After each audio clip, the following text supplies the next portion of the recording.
சாரத் channel times of சன்யே. இன்னைக்கு வந்து ஒரு சண்டே. அதுக்கு முன்னாடி ஹாப்பி நியூ இயர் 2024 எல்லாருக்குமே ஒரு நல்ல ஒரு இயராக அமையட்டும். இன்னைக்கு வந்து சண்டே, அதனால இங்கே பாருங்க, என்னடா தட்டை மட்டும் காட்டுறேன்னு நினச்சிக்காதீங்க. இது ஒன்று ஒரு டிஷ் இருக்கு. ஃபஸ்ட்டு நார்மலாக பார்த்துக்கோங்க.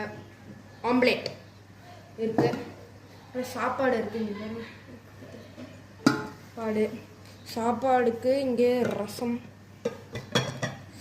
ரசம் இருக்கு. அப்புறம் இந்த பக்கம் வந்தீங்கன்னா நம்மளுக்கு மட்டன் குழம்பு இருக்கு. மட்டன் குழம்பு இங்கே வந்து நாட்டுக்கோழி சுக்கா,